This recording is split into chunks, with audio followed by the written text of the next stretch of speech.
Let's welcome once again to Good Morning Nigeria, His Excellency, the Executive Governor of Plateau State, Simon Bako Lalong, who is also the chairman of the Northern Governors Forum. Your Excellency, delighted to have you again on the program. Thank you very much, and good morning, viewers. Okay.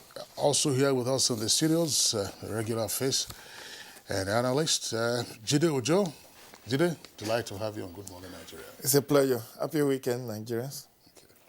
And joining us here is Mohammed Usman, the National President, Parliamentary Staff Association of Nigeria person. Thank you for joining us, Mohammed. Good morning, viewers. All right, so let's begin first with the governor of Plateau State. As our backgrounder indicated, as our stories have also indicated, the Nigerian Governors Forum has now developed a template, as it were, for the implementation of what hitherto was the contentious autonomy for state judiciary and state legislature. Give us the highlights of this template with regard to the implementation of the autonomy. Thank you very much. I think first let me use the opportunity to thank Nigerians for the concern about the issue of financial autonomy for both the legislature and the judiciary, and also on the part of the judiciary and also the legislatures, because this happened after a very prolonged engagement, sometimes very, very tight and with a lot of arguments here and there. And the press was also having a field day, pro or against, and charging the system. Well, at the end of the day, all we were saying, especially on the part of governors, was that we needed to lay a framework, a legal framework. Autonomy is not something you just wake up overnight and you say you are going to do.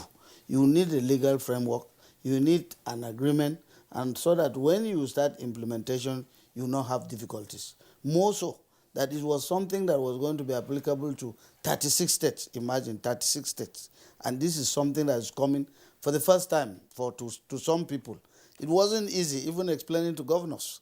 I knew what I went through. It was not easy. My advantage was that, yes, I practiced as a lawyer.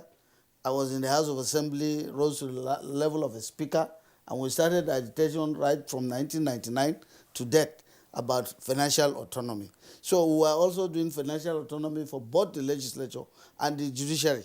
So implementation to me was not going to be a problem. But then to many others who didn't understand was going to be a problem. And so the first thing to do was to agree on laying the framework for implementation. First of all, to determine what is it that you are going to talk about. It's first of all to say that, yes, money will come. Federation account will come. Then revenue, the internal generated revenue will come.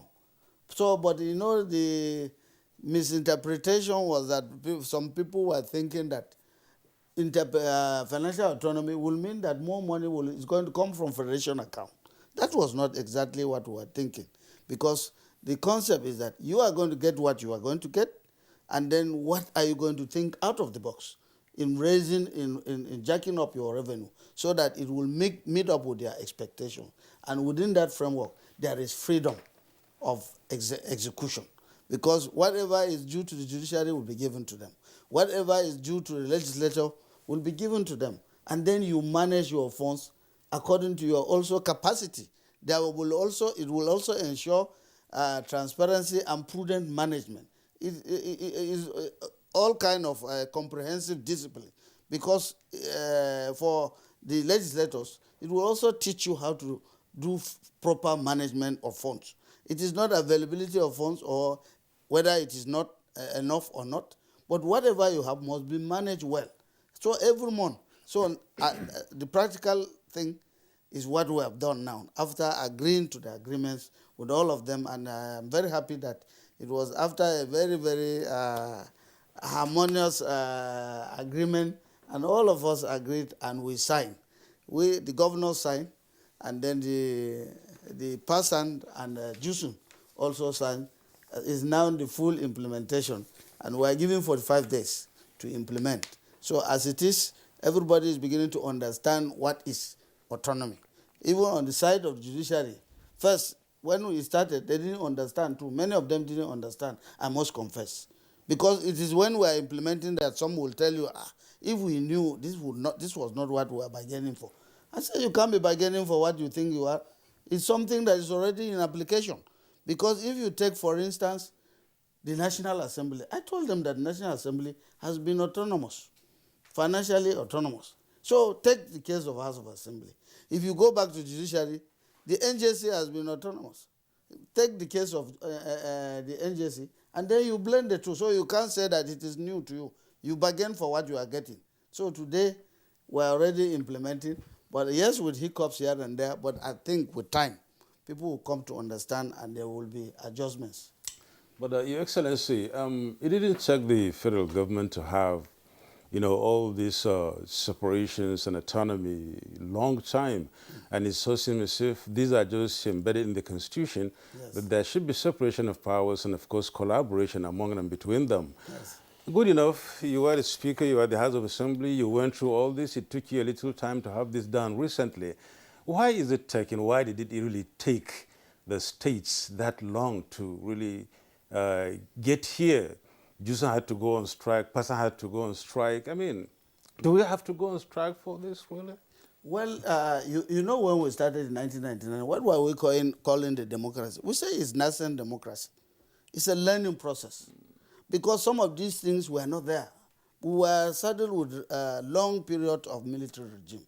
And so when you get things like this done, you can see that even in democratic setting, you are still beginning to hear concepts like task force, like this one, all are military things. So the other aspect was not there. Legislators were not there. The judiciary and the executive were always there. So when this issue came, to me, it was a learning process. And when you get a learning process, it's not easy. Nigerians, you need to educate them. Nigerians, you need to enlighten them. I told them of a story when I was chairman conference of speakers. Just the implementation of the service commission was a problem. Many speakers were laid off by their governors. Because when they mentioned that we want to set up a service commission, the next thing, the speaker was removed. I had to go around all the 36 states to explain to them that the service commission was not anything harmful to the governor.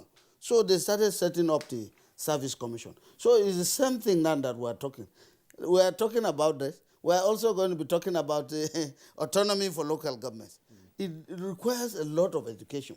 And you can even see that when we even had this, at the end of the day, when we had the agreement sealed, it was difficult explaining to the governors what autonomy means. It was also difficult explaining to some houses of assembly and even members of the judiciary. So it is something that will require continuous education. As we are sitting down, I was also recommending to them that there must be a lot of sensitization, even with the implementation that we're doing now. We require a lot of summit workshops to begin to explain to people. Otherwise, turnovers in houses of assembly. Tomorrow they will not be there. The new ones will come, and then another agitation will start. So those were perhaps part of the thing that we were talking about, because we needed to lay the framework and also a good foundation for financial autonomy. But thank God, at least the end will justify the means, even with the delay. I just wanted to, before we bring in the other two guests, the whole idea of autonomy for state judiciary and state legislature had been made to either sound either arcane or esoteric, or even shrouded in secrecy. And Your Excellency, even as you now seek to explain, there are still gray areas. Yes. So what does financial autonomy mean for those two arms of government at the state level? And why is it that, or rather, what is it now that the operatives in the other two arms of government are beginning to realize about what financial autonomy is all about? Well, first of all, to the governors, because I can say I'm a practical person, because right from the beginning, from the legislature, I operated, and even at the top side as the presiding officer. I know those intricacies. I also remember what I was going through as a speaker. Each time You needed something, you have to run cap in hand to the governor. You want to replace Bob's in your place, you have to be running to the governor. By the time I became a governor, I also realized that there was no need for them to be running to me for those things. You need a kind of operation, because when we talk about financial autonomy, as I explained to some houses of assembly, I said it's not about enhancing your status as individuals. It's about building the institution. We are talking about building the institution. You go to developed countries, you don't see people, House of Assembly Speaker running to the governor to look for money. So by the time you finish your budget, you separate everything. Everyone is managing his budget. And you also build the budget, and then the budget is also a subject of revenue of the state. So what you do is that all of you join hands to focus on enhancing the revenue generation of the state. So when they mentioned this issue of financial autonomy, to some legislators, they were thinking that no, more money will come to them, they will distribute money to them. I said, oh, all these things are already provided by Revenue Mobilization and Fiscal Commission. The same thing with judges. Some judges were thinking that this thing will be, that it will increase their allowance. I said, no. Your allowances, if you want to increase your allowances, there is a forum for that. You have to go back to the Salaries and Wages Commission. But the purpose of financial autonomy is for convenience, is for building the institutions. Because when you are running, for instance, as a speaker, you want to produce gazette, you want to produce Hansard, you will have to apply to the governor to go and look for money to produce Hansard. By the time you come back, time would have gone. Or you want to do sittings, you are not supposed to be going on strikes. The legislators are not supposed to go on strike. Even judiciary are not supposed to, not the juice. The person, yes, they started, I don't know the rules, their rules, but then the members are not supposed to go on strike. The judges are not supposed to go on strike. So they work within a time frame. And so we need some convenience for them. That's what financial autonomy means. So that any time there is a budget for them, they have their budget without any difficulty in accessing whatever funds that is going to come for them. So even at the national, it took us time during President Obasanjo to understand what was autonomy. And it took almost 2 years before the National Assembly achieved autonomy. Even when they did that, up to today, there are hiccups here and there in terms of implementation. So we are not saying that there will not be hiccups, but the foundation is very, very important. You must start. You must start somewhere. As you move in and there are hiccups here and there, that is the beauty of democracy and separation of powers. And each arm of government is in charge of their affairs. So you cannot be in charge of affairs when you are financially not independent. So this concept of independence, as we see it, that is the explanation to the concept. Thank you. Thank you, Your Excellency. Let's bring in Mohammed Usman, the National President, Parliamentary Staff Association of Nigeria person. Let me first of all congratulate you for having come this far in your struggles in order to get your autonomy. And this has now been made a history, of course. I don't know, is it really going to translate, as often being said, and as His Excellency said, has the struggle been hinged on the fact that it's all about building institutions, or is going to be something else? How do you see this autonomy and the way we've gone this far? What is it, in your own opinion, that will really make Nigerians feel that the fight was justified? Good morning, Nigerians. Good morning, Your Excellency, and members of the panel. I think to us as legislators, or those working in the legislative arm of government, person especially, I think the fight was worth it. Because a lot of people don't understand why we decided to go on strike was demanding for the financial autonomy for the state legislatures. We were not asking for, give us money or something. No, what we were asking for is the independence of that institution. That was what we were asking for. If actually the president has deemed it fit to grant the autonomy to the state legislatures, why the delayance? We have waited for 2 years plus, and there was a presidential implementation committee set aside to saddle with the responsibility of doing that.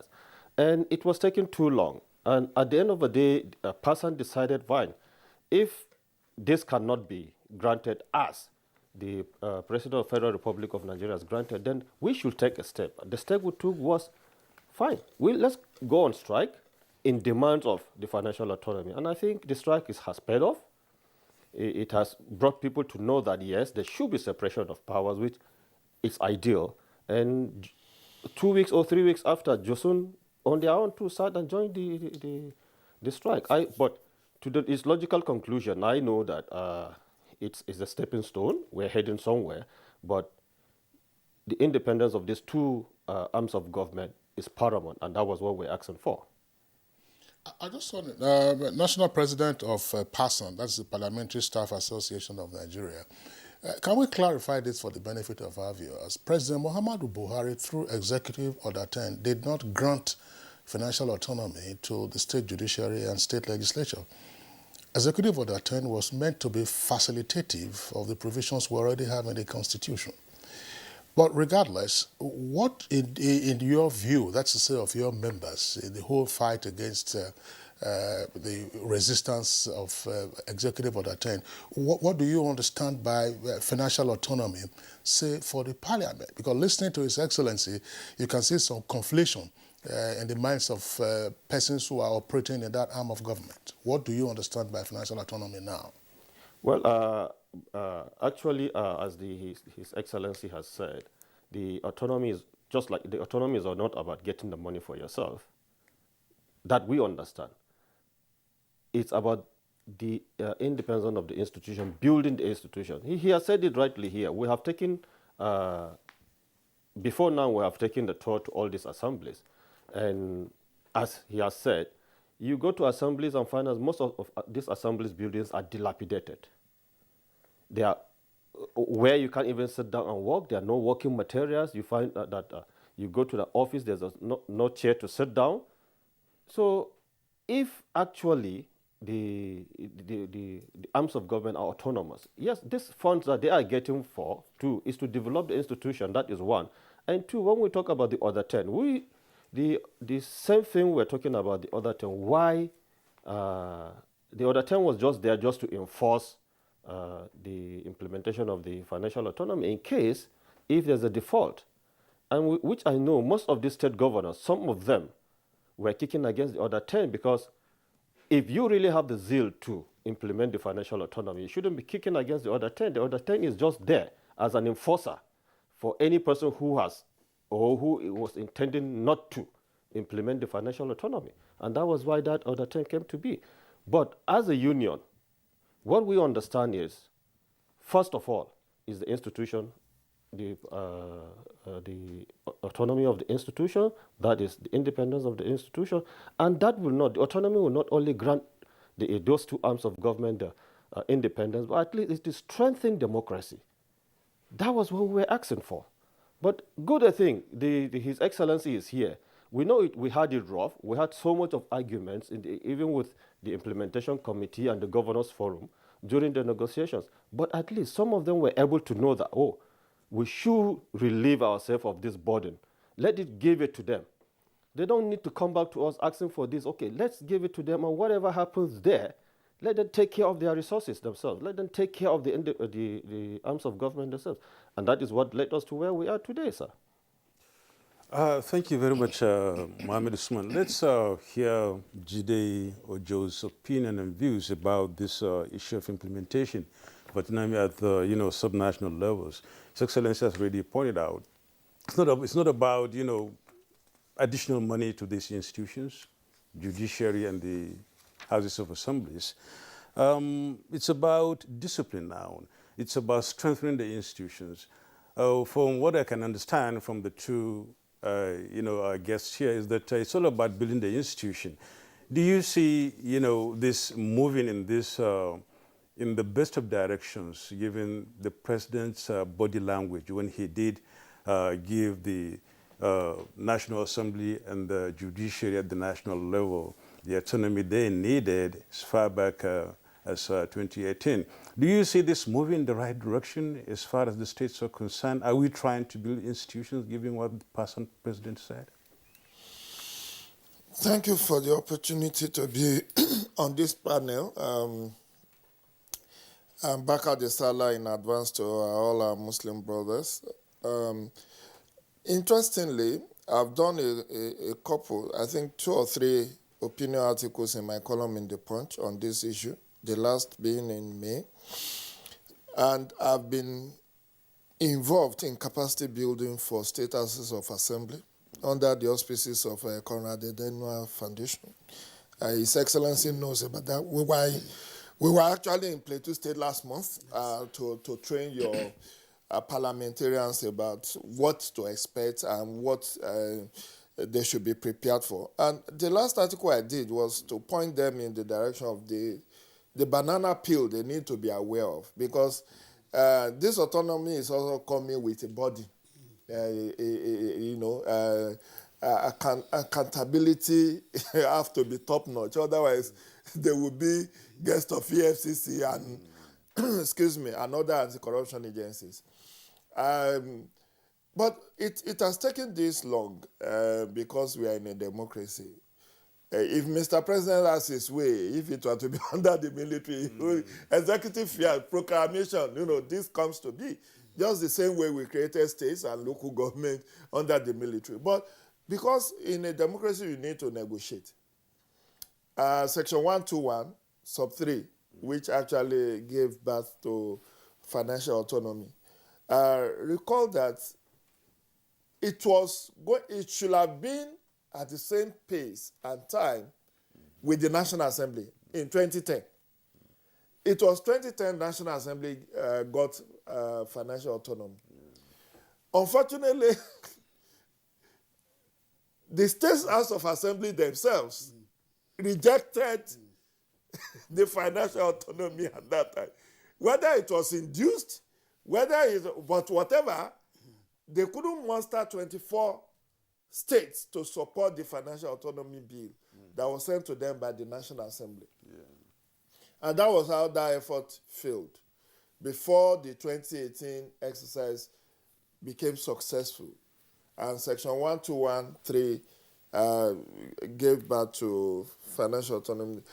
Of course, when you talk of financial autonomy, we're talking about something akin to what INEC currently enjoys, what National Assembly currently enjoys, which is your funding becomes a first-line charge on Consolidated Revenue Fund, in this case, of the state. It then means that whatever His Excellency and the Assembly and the Judiciary agrees on goes directly to them. So in a budget, if it's 2 billion or 10 billion that's allocated to the State House of Assembly, it becomes the priority funding of the state government.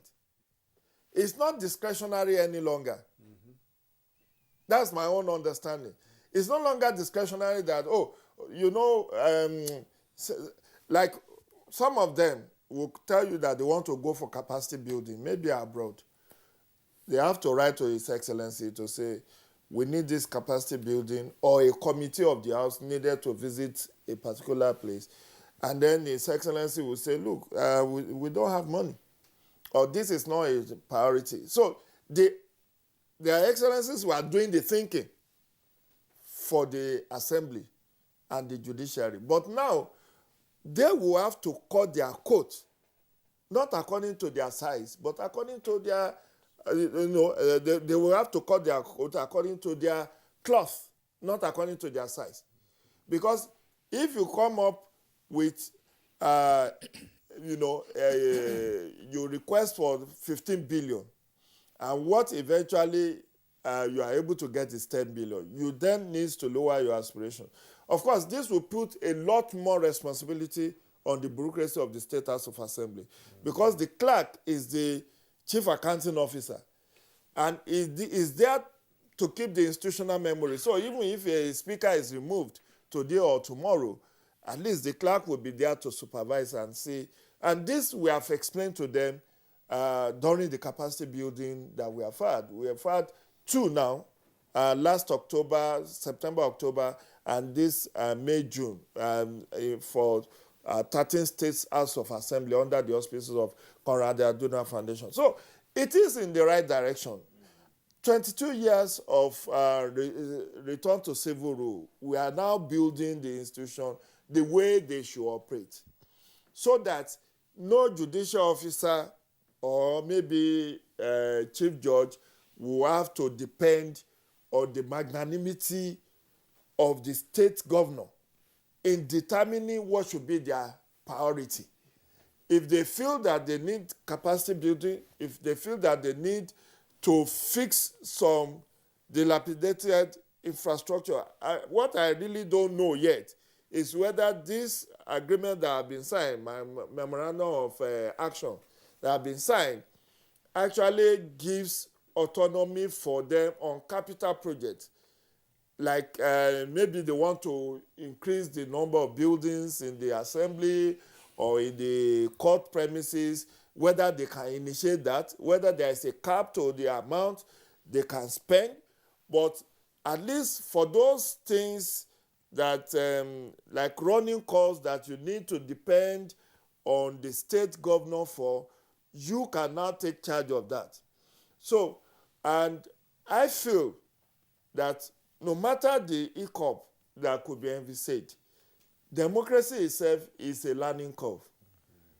We saw what happened in the US with over 240 years of democratic experience. We saw what is happening, what happened on January 6th, and all the fallout of that. So there will definitely there will naturally be challenges, even with implementation. But we have told them at those capacity building initiatives, one, money is not coming to you to share. It's not about, how much am I getting?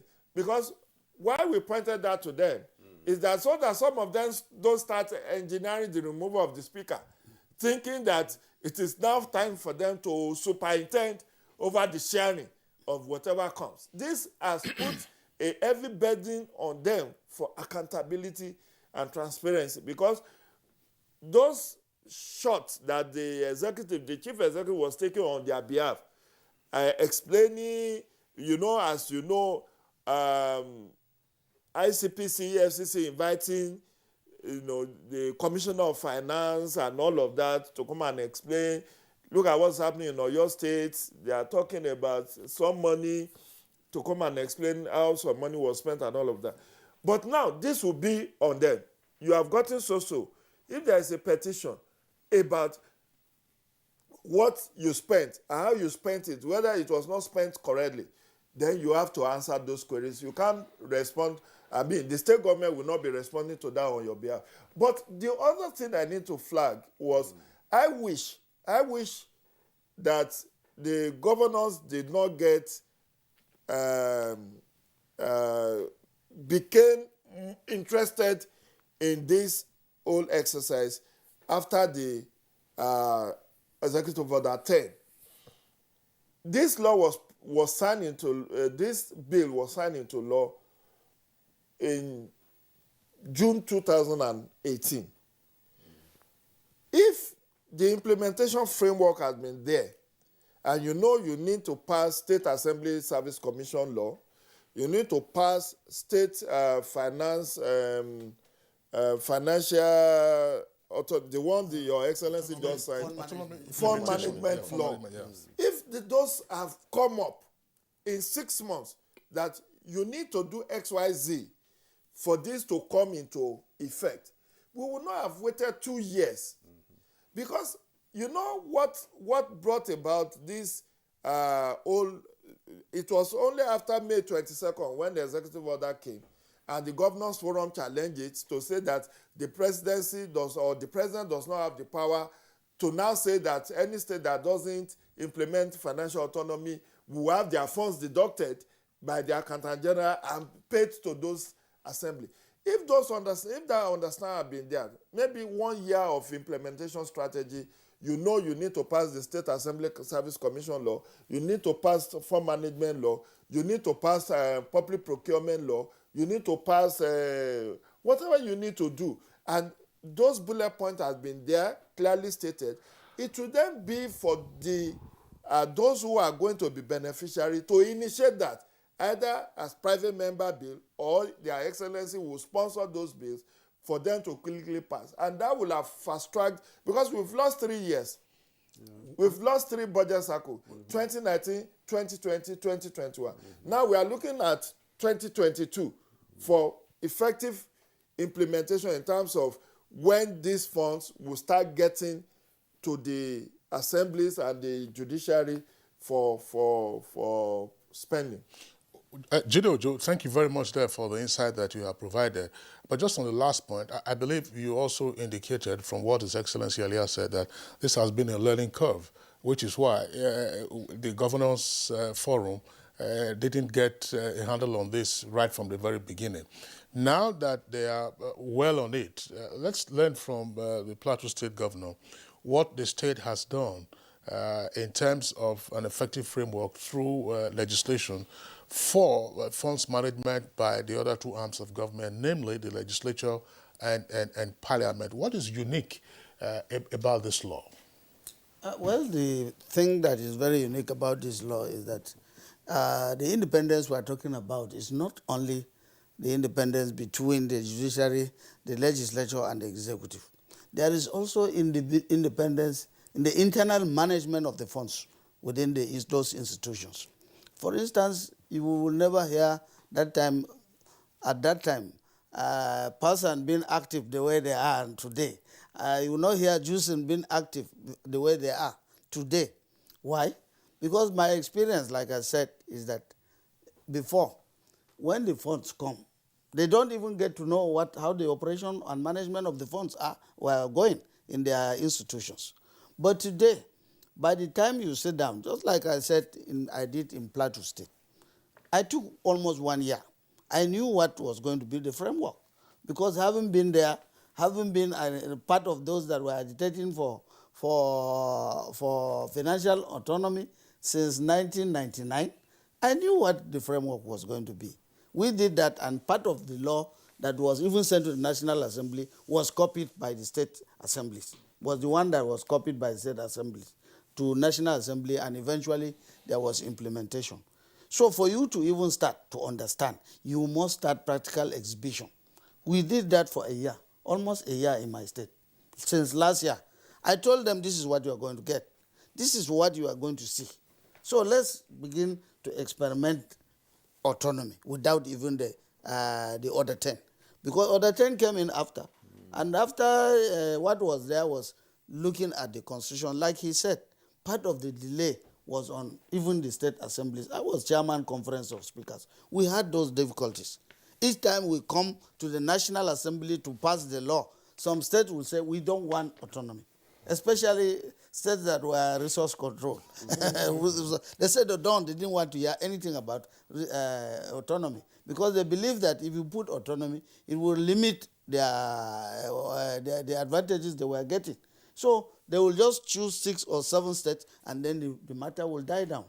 But part of also the foundation for this exercise, I must commend the governors. I knew when we sat down, at the time that we finished the election, we realized that there were about 7 or 8 governors who were former legislators, and 3 of them former presiding officers. I was a presiding officer. We had Masari, a presiding officer. We had Tambuwal, who was a presiding officer. And we had about 6 or 7 former senators.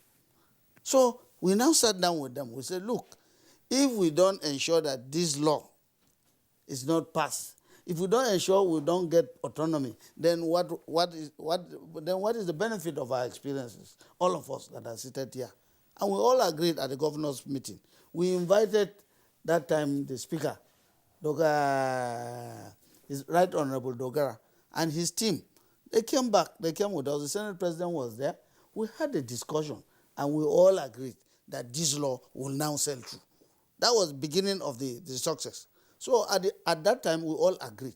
We went back to passage of the law, and there was no problem with it. Unanimously, 36 states. You can imagine, even those who have coming from resource control agreed this time around that the law be passed. So in stages, By the time the law was passed, yes, the attention of the speakers too was now not on on their governors. They took the matter to the president.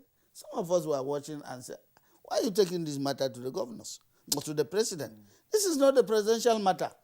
These are issues within the subnationals.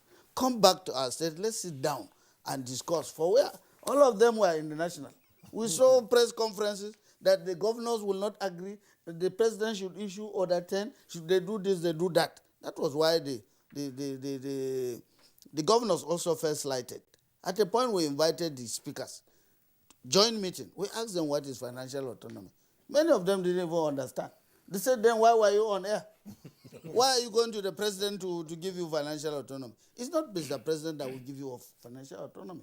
Let's come back and we sit down together. So that was even why there was this suit that we filed, because we thought that, Mr. President too is a military man. We're not saying that he will use his military might, but we don't want military actions in a democracy. And I'm very happy that was the understanding of Mr. President too, because when these things went on, he said, go back and employ, instead of using order 10, please go back and sit down, all of you. You decide what you want and bring it up.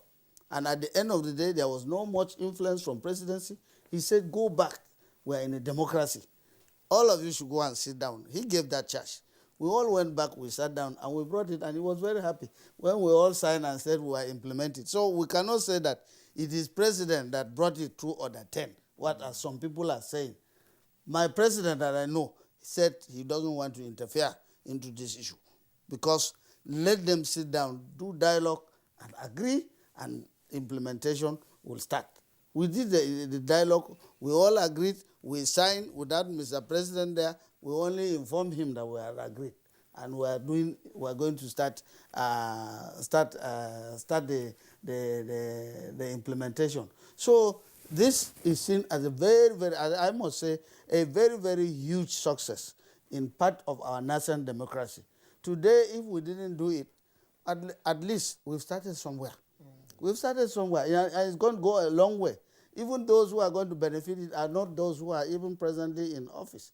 They will benefit that tomorrow. There will be huge benefit for those who are coming up to benefit from the exercise. So for us, we are only laying, like I said, laying the foundation. In my state, I gave them that. I said, look, this is what you are going to get.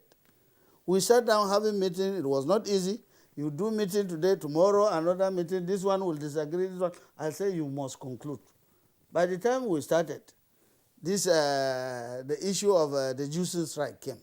The person strike came. They stopped coming. They even stopped coming to the meeting. They stopped coming to the meeting. They said, no, we will not have this meeting with you again. We will wait for final outcome of the meeting. But I told them, I said, it's not going to be different from my experience. You are not going to get anything different. It's better we continue with what we have. So we continued with what we had. And at the last day, when we signed the agreement, I think I was about the first to start implementation. The day they signed the agreement, I called them. I said, now, there is an agreement. There is a framework.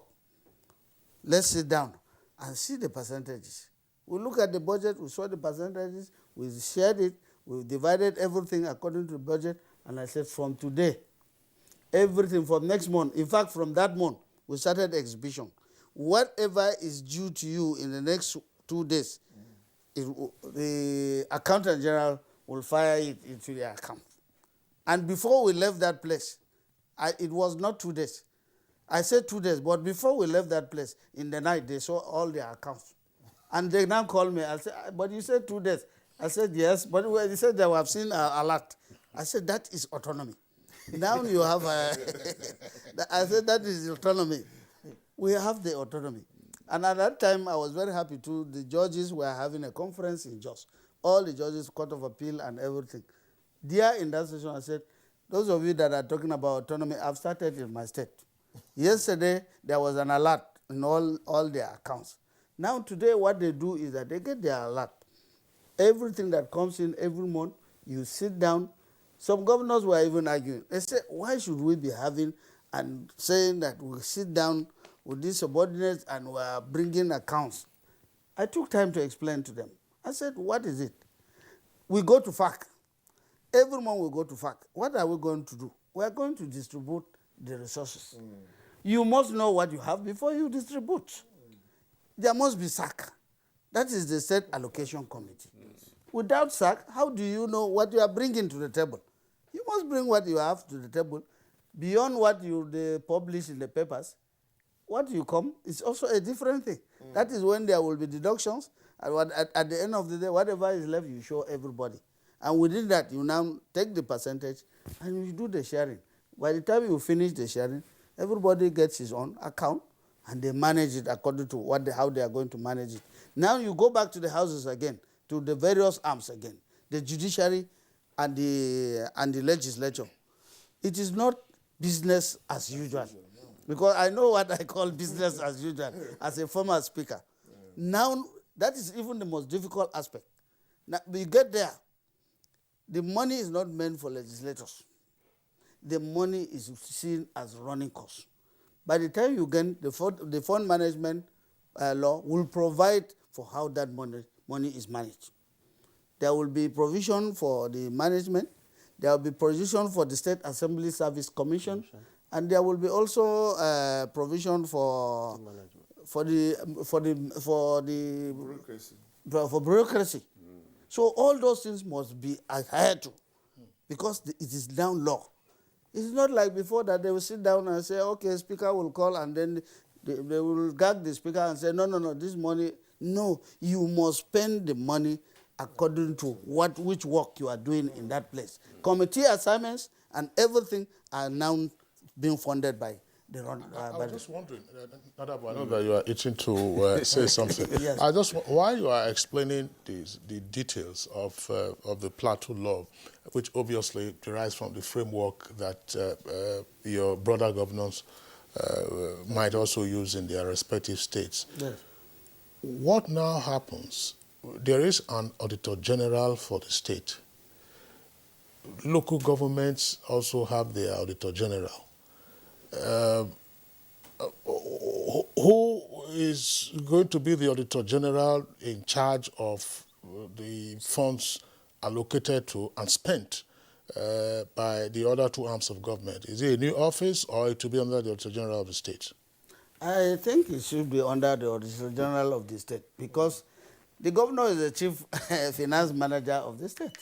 The governor is the chief finance manager of the state. So whatever is coming to them. And recently, of course, there was a law to separate even the office of the Auditor General and is it Auditor General and one other office, I can't remember. I know that law is before the House of Assembly, as a House of Assembly now. And then part of what you are saying is that some of these controls are also controlled. There are also provisions by the World Bank. We are working with sifters. And some of these are also conditions from World Bank that there must be transparency. Those are some part of the explanations that we made when we are talking about State Allocation Committee, when we are talking about fund management law. It's not that when the money gets to you, you do as you want. There must be an oversight function on how you also operate. But the bottom line is that the governor will not teach you how to operate. It is your own. You are left on your own. If you mismanage it, like Jide said, I have cases and I mentioned a lot of them. Even Lagos. Lagos is under prosecution. Yeah. They are under prosecution today because of management of funds in their houses of assembly. The former speaker, my friend, who was there about 3 years ago, is under prosecution. This one is also an investigation and the present speaker. So if they are not careful, for governors, we have immunity. At least, relief for a while. And I told them, I said, I sympathize with you. I'm sympathizing with you because some of you, out of your excitement, will think that, no, this thing has no restrictions, nobody is overseeing. EFCC will go and start picking you. That's true. And for my members, that was why I started early. And I said, let's start this thing. If you are making mistakes, I will tell you. Because if they come and pick the whole House of Assembly today, it means they've grounded the activities of the state. I will not want activities of my state to be grounded. Sure you would. So as you move, be very, very, it's also a burden. Everything like this goes with a burden. And that burden is that you must maintain probity, you must maintain accountability and prudence. Otherwise, you go there, you regret that you look for autonomy. Yes, it's something that we have to be very practical. We have to be very, very practical about it. I say, otherwise, But EFCC and ICPC, they have not announced the expansion of their offices at the subnational level. no, they have people. They have people everywhere. To expand. No, they have in various. I know that they have in every House of Assembly. They have in states. Your Excellency, Just like they have in banks everywhere. they are all over the place. They should be. They Really. are. We must really congratulate you, especially the governors, for having come this far and having shed that load and then moved it to these institutions for them to really handle and be more accountable to their own, finances. Jide Ojo made a point here that he's not very clear about the fact that some other activities and duties in the Houses of Assembly may be a little bit of confusion, given the fact that things like capital projects, for instance, issues that will be looked into. Is it going to be for the Houses Assembly to handle? Is it going to be for the judiciary to handle? How is it going to be? For sure, subventions are natural. They are going to come, and for sure it's going to go to them as usual. But what about capital projects? Well, under normal circumstances, the capital projects for the Houses of Assembly, for the legislature, are handled by the executive. Why? Because they don't have those institutions to do it. You are talking about building of houses. You are talking about mostly by Ministry of Works or Housing. They don't have Ministry of Works. The capacity will not be there. So in those ones, from the memorandum of action, is that what they do is consumables, which are classified as their capital. Is consumables, things like replacement, renovations, and others. But to build a House of Assembly or to build new structures, you need the executive to do the assignment for you. But at the end of the day, most of it is charged to their budget. It's charged to their budget heads. Okay. But in terms of the judiciary, it's the same thing, because relying on the judgment they were talking about, it says capital projects will be given to them. Yes, we agreed. But we said, do you have the capacity to do it? You don't. So what will happen is that there is something charged to you for capital. The Ministry of Works again and the Ministry of Housing will come and do the estimate, will come and do the design, and then they do the implementation. But all of that is again charged to their own budget, because they get their capital budget every month. Okay. The capital budget is assigned to them on monthly basis. But you know, some of these things, practical sense is that it may not really, because like I said, there are challenges. Yeah. For instance, I have a high court I'm building in my state. In the whole estimate, it was about 4.5 billion. We spent already 2.5 billion. It's 85%. We have about 1.5 billion to complete the high court. If you go by the budget, by what we're talking about now, it means that you have to wait for every month for the percentage of their capital to be given to them. It means you will not complete this high court in the next 10 years. And inflation and some other exactly. So some of it is not strictly talking about the real implementation. That's why I said, as you move about, you must have challenges here and there. But now the judges are coming and telling me, no, on this one we must use political solution. I said, but you are saying strict. When you were doing your agitation, you were fighting and saying it must be strict, full autonomy. And I had time to even say it here when I was here. Yeah. And I asked them, I said, Pathan and Jusen, I hope you know what full implementation means. So that you don't go for full implementation and you get somewhere and you get stuck. So this is partial implementation. I would say not really full implementation. I've just given you an example of what we have now. That's the practical challenge of implementation. Exactly. Because if I ask and they say, how much will they get in a month? Even if they are getting 100 million, which I know they will not get based on the revenue that I have in the state. You count, that means you will be waiting for 100 million every month. For how many? You calculate 1.5 billion. That is how many months? About 15 months. Yeah. This contract would have, there will be variation, there will be inflation. So, but I will have to go and look for money and come and complete the project. Then they start deduction. If they start deductions again, it means that for the whole 2 or 3 years, they may not have anything on their capital budget. Yeah. Capital budget. Your Excellency, thank you very much for this explanation. I recall we discussed this topic sometime in the past, while either the strike or the agitation for the enforcement of Executive Order 10 was ongoing. I'm just wondering, because we're going to go on a short break now, but Mohammed Usman, just before we go on this short break, does Passan have this understanding of what His Excellency has explained? Because I know that there was this confusion about, look, recurrent expenditure and then capital expenditure. Recurrent expenditure, you are not JUSUN, for instance, but it was indicated like that, take the JUSUN, that's to say the judiciary. NJC is responsible for their recurrent salaries and all that.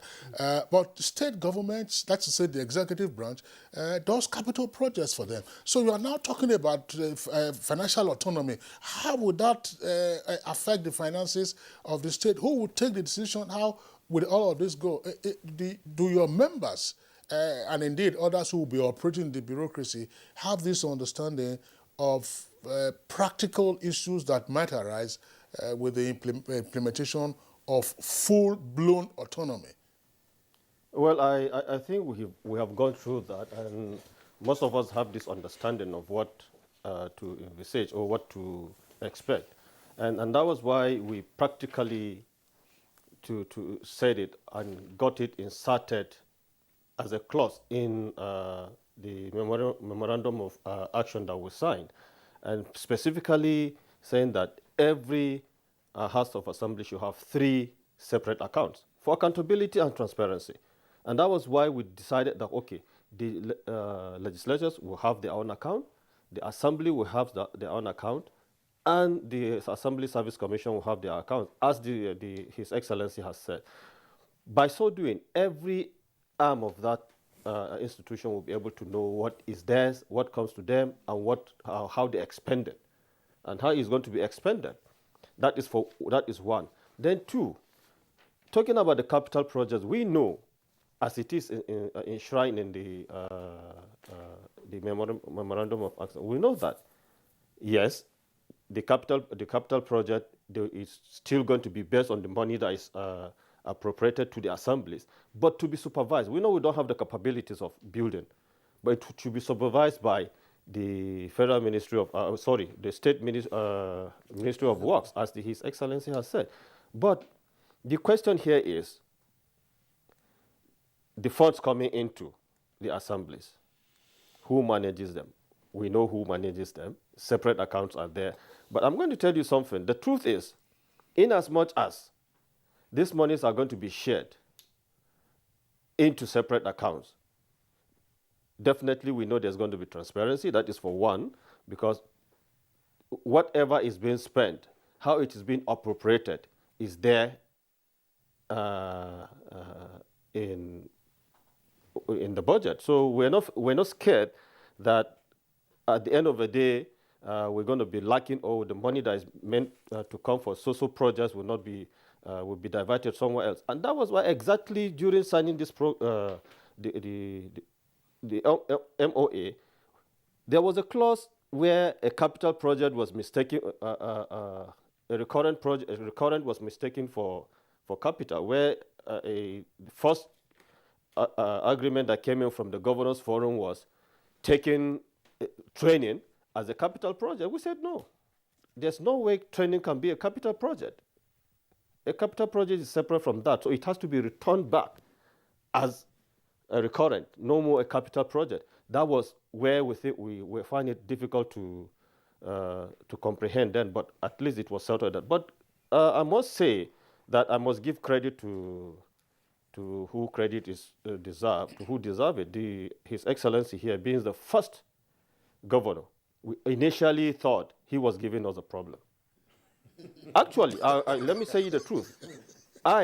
Especially I said, yo, no, Governor Lalong, no, we have to dig it up with him, seriously. But you see, he cleared our doubt. As being the first governor, I was watching him on TV when he signed and directed, just like he said without missing a word, he said, he directed that every funds meant for the legislature should be sent immediately. And that is what every other state governor should do. That is the problem we've been having with some of the governors. I must commend as the Sokoto state governor too, and Ekiti too. Those are people who were prompt, and they knew that there's a document binding this agreement, and they must adhere to it, and they did that. It will interest you to know that up to today, there are some governors, the assemblies have finished sent the bills to them for them to accede. It's taking years. And we know that there's 45 days. And in 45 days, if these things are not properly done, then Passan will be thinking of strike. Definitely. Definitely. Because already Passan wouldn't have breached the agreement. 45 days. Is it 45 calendar days or 45 working days? It won't be. No. Why we decided not to make it working days was because we need to give rooms too. So we left 45 calendar days, including the weekends. Maybe removing the weekend so that at least they can sit down on a round table. We are humans. We are not machines to do that. But still, just like we're having issues with some of the governors who have not ascended up to now, we're still having some little issues with the assemblies too.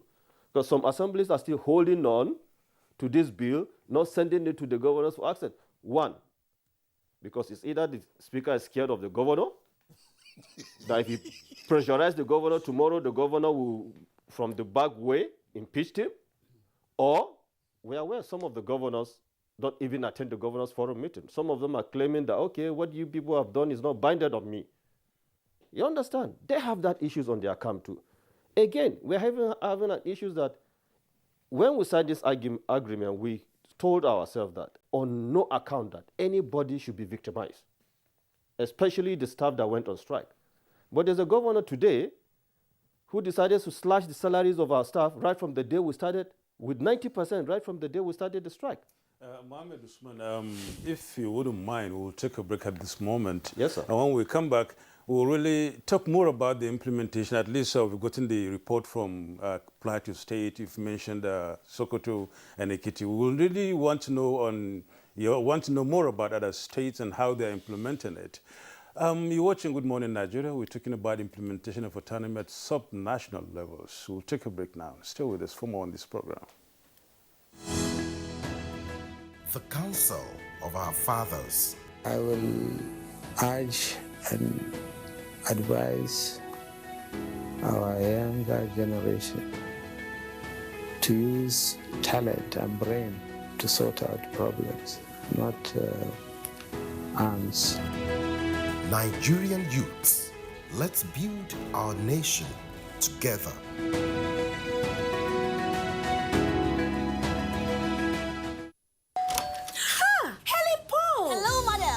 To join us on this mission? Yes, but how? Just one question for you.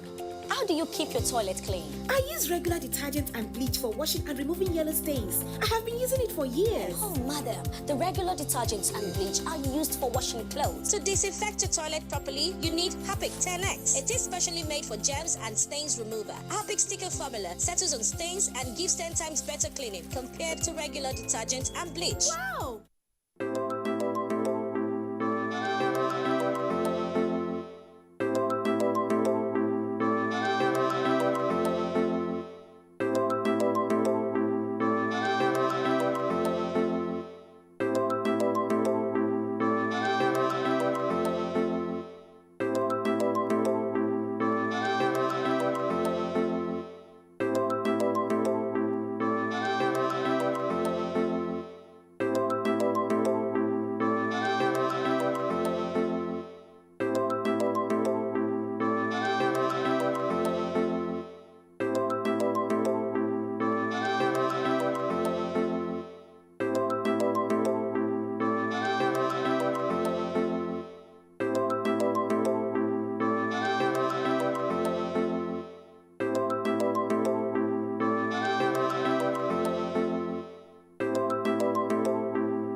Nigerian youths are about the greatest asset the country has at the moment. It is therefore not surprising that the administration of President Muhammadu Buhari is strategically responding to the yearnings of the youth through multiple projects and programs. Youth entrepreneurship support years by Bank of Industry, the Youth Investment Fund by the CBN, and several other conditional cash transfer programs. Recruitment of 774,000 social workers, majority of whom are youths, and so many other projects that are beneficial to youths directly or indirectly. If the administration can do all this, definitely with a degree of patience and time, it can achieve more. Nigerian youths must come together to say no to terrorism, no to vandalism, and no to all disruptive tendencies. Hashtag Youth for Greater Nigeria. Pacifying the youths, unifying the nation.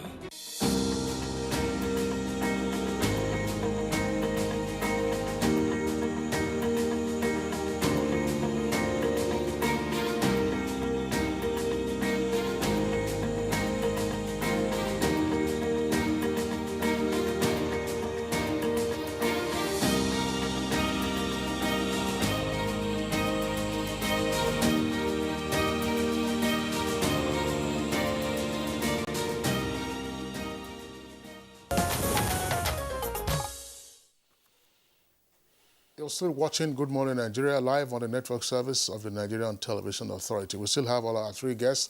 Very interesting conversation we're having here with regard to the implementation and practical issues arising at the subnational level. And of course, this is as it affects the judiciary and the legislature. My colleague Nadab Usman wanted Mohammed Usman to continue his explanation as to what is happening in the states. In addition to that, Mohammed Usman, who is national president of PASAN, I want you to explain again the three accounts that you say are now available, say, in the legislature in terms of practicalizing the financial autonomy. What are those three accounts and who is affected by them and who is in charge? Well, just like I said earlier on, before we got on break, I said there are three accounts in the assemblies that was been inserted or created in the during the signing of memorandum, and with those accounts were created just for transparency and for accountability. The legislative arm of the assembly, which does the legislature, they have their own separate account. They control their own funds and their account. Then the bureaucratic part of that is from the clerk to the last person in the National Assembly, the State Assembly, that is the management part, have their own separate account, which is being controlled by the clerk of the of the State House of Assembly. Then the commission, the Assembly, State House of Assembly have their own commission, which is the regulatory body of the Assembly, have their own separate account too. And all their funds go into those three accounts separately. They control their own accounts independent of each other. What about the reports? As you were mentioning earlier on, you were talking to us about the implementation and how states fare in this regard. Sokoto, Plateau, Ekiti, up and doing in that regard. Do we have problems in other states? If yes, what are they and how do you intend to tackle them before the expiration of the 40 days? Well, yeah, there have been some level of compliance actually on the agreement signed by the stakeholders, especially, for example, I just mentioned, I said Plateau State Governor was the first to have complied with the agreement, being a member of the State House of Assembly, being there at the National Assembly, and being some of the pioneers of this financial autonomy. He knew the importance of this. And that was why without delay, he ordered. And I was watching him when I was filled with pride that, okay, yes, this is the governor of the state where I come from, setting the pace. And we wish every other governor would take this toll. After him, the Sokoto State Governor did the same. These were parliamentarians too before. And we were happy that they were setting the pace for others. And Ekiti followed up. And the reports I'm having from all my other chapter chairmen is Yes, some of them have passed. Some of the houses of assembly have passed the bill to the governors waiting for accent. Some bills who have been passed since 2010, but because of the teaming up with the realities of the day now, they are going through amendments. The bills are going through amendments. But to be honest with you, some state governors are not doing anything about it. Some state House of Assemblies have not done anything about it yet. And the expiration is, the 45 days expiration is coming to an end. When is it coming to an end? In the next 1 week or so. In the next one week or so. I'm sure that, let me be the advocate, unpaid, maybe you will also take into account the public holidays coming next week. We have Tuesday and Wednesday. Perhaps you might, but of course that's not to trivialize the importance of the deadline, and deadlines should be respected. I mean, everybody knew that this holiday was going to come, so why don't you work and get it passed? And there's no law that says that state houses or their excellencies cannot work over weekends, and they do work over weekends. Jide Ojo, one of the issues that we have dealt with, and still unresolved, has to do with opacity in the budgeting process of the National Assembly itself. And that some persons have argued that this is on account of its own financial autonomy, that it says, look, no, this is off limits to any inquisition or to any inquiry from any quarters. Are we likely to run into the same challenge in the state legislatures? And if so, how might this be obviated? Well, like I said, and I hope you pardon me for mentioning Conrad Adenauer Foundation. That's the last time you mentioned them. You mentioned them like 3 times. No, I'm saying this against the background of. I'm saying this against the background of when somebody is doing well, you need to encourage them. These are German foundations using German money to come and build institutions in Nigeria. His Excellency knows them, and I don't know whether he has ever benefited. No, I facilitated their coming to Nigeria. So you know, part of what we did in the two capacity buildings we've had with 13 state House of Assembly that they are working with was to also have sessions on budget and budgeting, and how they can do it in a way that it will make their work easy, and it will also make people to have confidence in their ability. Because, you see, when institutions are opaque, they give room for rumor mongering. They give room for, all sorts of insinuation. People feel they have something to hide. It is during some of these sessions that I actually get appraised with the challenges of some of these institutions.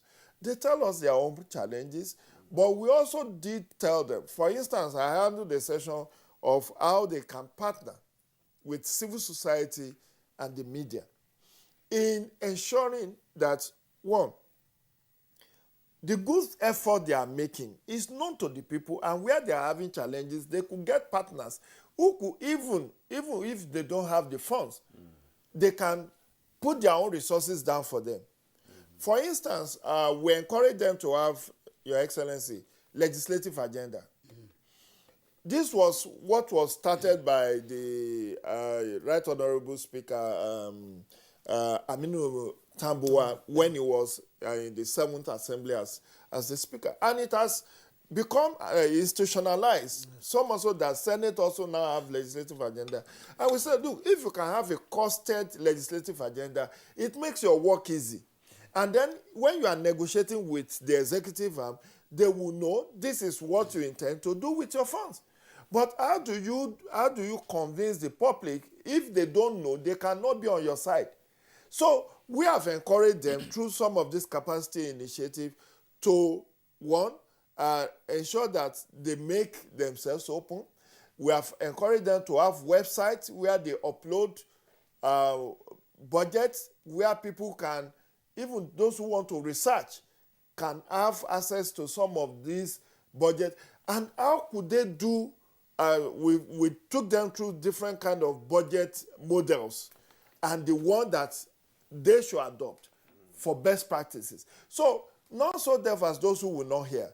In terms of capacity, it's a ongoing thing. I know His Excellency has pointed out that in 2023 now, unfortunately, 75% of the current people we are building their capacity may not return. So you start de novo, you start afresh to start training them. But I mean, if we have other institutions, non-governmental organizations that can also build capacities like this, then capacity of the bureaucracy, capacity of the Assembly Service Commission, that's also critical because those are supposed to be the custodians. Exactly. Since we have a high turnover, as it were, of lawmakers. But I just want His Excellency, I want His Excellency to clarify this.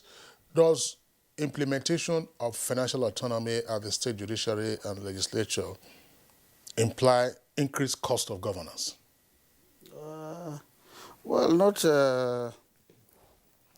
really increased cost of governance, but it can also ensure increased cost of governance because before, like we had now, some institutions, some of them had no service commission. When you introduce the service commission, it means you are adding another, you are adding a cost. Because service commission will mean that a whole department. You are creating another whole department. And then also in the judiciary, like he said, I also wanted to make comment about this continuous education. For judiciary, they already have. I think the Institute of judicial something at Jabi, they already have for continuing education. For the house, for the legislators, you have the National Institute for Legislative Studies, which are supposed to be arranging some of these workshops because it's a continuous thing. And like we said now, they have done it. They must continue to do it. To strengthen those institutions. Because the members will come and go. But the institutions must be strengthened so that they know by the time they come, the new ones come, they know. The first thing they will do is to start even educating them on the implementation of the autonomy. Back to also the governors. What we did, even what we realized was that after the signing, our first meeting was very thorny. Arguments here and there by governors. All these documents, these arguments started almost a year. But many governors pretended that they don't know anything about it. So at the end of the day, all what we resolved was that, look, this thing is not for governors to understand. Let's go for the bureaucrats. And I'm very happy. I was very happy. My chairman, Fahemi, now said, okay, if that is what will happen, let's have another workshop of all the 36 states on the implementation of the autonomy. So at that workshop, we brought in the attorney generals of all the 36 states, the commissioners for finance of all the 36 states, accountant generals, and we had a session here at Sheraton. So where we dissected everything, and they were even saying that Plateau should come and make presentation. I made presentation as the governor. My accountant general made presentation, my attorney general made a presentation, and all the documents that we did were shared to all of them. So I would be very, very surprised to say that some governors are still claiming that they don't understand. Or some speakers will claim that they don't understand. These documents are made available, very simplified, so that we will meet up with the 45 days. We don't want to be governors that will promise something, and then tomorrow, 45 days, we are going back to the press again. Press will say, yes, we said it, that they don't want to implement. Your Excellency, the fear now is the 45 days or 40 days is almost running out. And I don't know how apprehensive you are about that, given the action of some of your governors and some of your members. In this regard, maybe in 30 seconds, how would you react to this? No, we have taken that because, like I said, about 7 states came to my state to understudy. And within 1 week, all of them passed their laws. When they came to understudy, it was after that we did the main workshop for them here. So even yesterday, when we had the governors, the NEC meeting, it was raised there. Before the NEC meeting, we had governors forum, and we raised it. We said we agreed they should not forget that the agreement was 45 days. And these are the remaining days. We are still waiting for governors that have not done it. you should go and comply, even within the few days. All you need to do is set up the service commission. Those who have not set it up, sign the fund management law, and then you use the June. It's not July now because it was supposed to be April or May salaries. You use the June or the July salary as first measurement and send some money. Even if you are still in the process, all we want is that the percentage, you just measure the percentage and first send the money to them before you finish the remaining processes. That will make you comply with what we are doing. So I'm going to take up that with our chairman of the Governors Forum to remind him about what Person is saying now. If I can have 30 seconds before You have we close. 20. Let me just make a small amendment to what I said earlier. The capacity building was actually done in conjunction and collaboration with National Institute for Legislative and Democratic Studies. Okay. So it's just, I think, to make that, and Niels is doing a great job because even there are states that are even inviting Niels as an independent institution to come and build capacity for their bureaucracy. All right. Thank you so much, really. Your Excellency, it's our pleasure. You've been with us this morning on Good Morning Nigeria. Thank you very much, and I wish you a very happy Salah. Thank you very much. Jide Ojo, it's our pleasure too. You've been part of this discussion. You've always been, and we hope you keep being with us and top conditions like this. Thanks much, and I'm back at the Salah in advance. Thank you. Mohamed Usman, thank you so much. Mohamed Usman is the national president of the Person, and of course, it's our pleasure to be part of us. We thank you so much, and congratulations for coming this far. Thank you very much. I'm honored to be here. Thank you. And a very big thank you also to you out there for being part of Good Morning Nigeria this Friday. And of course, we're going to come back to you again with another topic on Monday. Until then, stay safe and take responsibility. I am Yusuf Narabusman. And I'm Kingsley Osadola saying do have a lovely weekend ahead.